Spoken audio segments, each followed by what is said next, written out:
प्रातःकालीन सूर्य का चित्रण आज दिनांक 16 जनवरी 2023 को कुछ ही क्षण में आपको किसी प्रोग्राम में धार्मिक ले चलेंगे जहाँ तक उतार दा। बायोकेमिक के स्टूडेंट थे हैदराबाद के बायोकेमिकल के स्टूडेंट में, जब बायोकेमिकल के स्टूडेंट ने हैदराबाद में अपनी पढ़ाई पूरी करी तो हैदराबाद के मेयर को एक चिंता हुई कि हमारे यहाँ जो सीवर की पाइपलाइन है, वो सीवर की जो पाइपलाइन है बहुत ज़्यादा होती है, उससे मटेरियल जो है वो एवरीडे बहुत ज़्यादा प्रोड्यूस होता है। तो मटेरियल को डिसॉल्व करने के लिए उनके पास कोई स्पॉट या कोई चीज़ दिखाई नहीं दे रही थी। आप क्या सोचते हैं कोई क्या कर सकता है? जब ये क्वेश्चन मेयर के दिमाग में खड़ा हुआ कि जो मतलब मैन का बायो प्रोडक्ट है, जो भी मल वगैरह निष्कासित होता है, तो सीवर कनेक्टेड कर दिया, सबके यहाँ के सेप्टिक टैंक हैदराबाद में अलग कर दिए। अब कनेक्टिविटी बना करके सीवर की पाइपलाइन से पूरे हैदराबाद का जो मल है वो एक जगह पर स्टोर होता था। तो उसको ख़त्म करने के लिए क्या दिमाग कोई चलाएगा? तो बायोकेमिकल के स्टूडेंट ने उसमें लिक्विड क्लोरीन डाल करके उस पीले को वाइट कर दिया, और पीले को वाइट करने के बाद उसमें से उसकी स्मेल गायब कर दी। क्लोरीन NaCl, आपने अगर नमक का सूत्र सुना हो तो बंधुओं, मतलब सोडियम अलग होता है, क्लोराइड अलग होती है, NaCl2 ये उसका रासायनिक फॉर्म है।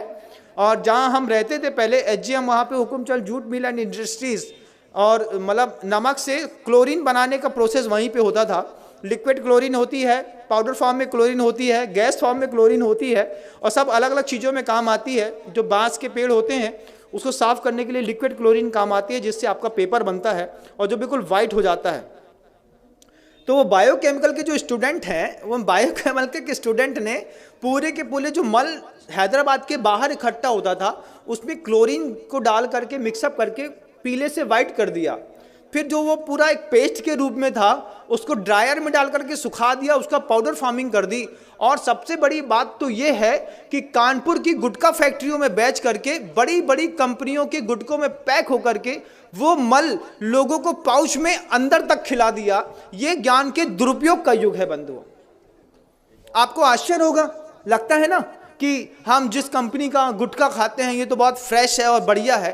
जब आपको पता चले कि बायोकेमिक के स्टूडेंट की इतनी बड़ी करामात है कि उसने पूरे के पूरे मानव के बायो प्रोडक्ट को क्लोरीन डाल करके उसकी स्मेल हटा करके और उसको गुटके में मिला करके उसमें फ्रेग्रेंस मिला दिया।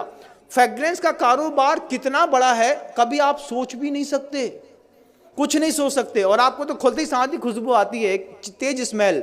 आप किसी भी कंपनी के गुटके को 5 मिनट के लिए एक पानी में डाल दीजिए, थोड़ी देर उसको हाथ से मसल के देखिए, फिर आपको पता चलेगा, जब इसकी स्मेल हट जाएगी फिर उसको खा के देखिए, तब पता चलेगा कि हम अपने मुंह में क्या खाते हैं। उसमें चूना और कांच दोनों मिलाया जाता है कि कांच से बारीक कांच का पाउडर रहता है जिससे आपकी जबान थोड़ी सी कटती है, और चूना उसके ऊपर लगता है तो आपको थोड़ी सरसराहट सी होती है। इसके चक्कर में आप बार बार माउथ फ्रेशनर के रूप में ऐसे पाउच के प्रोडक्ट खाते हैं। बायोकेमिक के स्टूडेंट ने पूरा का पूरा मानव मल उठा करके पाउचों में पैक करके कानपुर की गुटखा फैक्ट्री में जा करके एक बार ऑब्जर्वेशन तो करिए बंधुओं, तब समझ में आएगा ये गुटखा खाने वाले लोग सुबह सुबह मानव का मल खा करके अपनी जिंदगी की शुरुआत करते हैं। ये बायोकेमिक के स्टूडेंट का कमाल है। हड्डियों का ढेर मिलता है, दुनिया भर की चीजें मिलती हैं। स्मॉल स्केल इंडस्ट्रीज, 3 शब्द याद रखिएगा। क्या? स्मॉल स्केल इंडस्ट्रीज, ये 3 शब्द याद रखेंगे तब आपको पता चलेगा कि स्मॉल स्केल इंडस्ट्रीज के चक्कर में कैसे यूरिया से, साबुन से, शैम्पू से दूध बनाते हैं, कैसे सड़ी हुई चीज़ों से अच्छी पिज़्ज़ा बर्गर बनाते हैं और आपको खिलाते हैं। जो हमारे यहाँ का व्यंजन ही नहीं था वो सब हम आप खा रहे हैं, वो सब कुछ कर रहे हैं। ये स्मॉल स्केल इंडस्ट्रीज़ का कमाल है।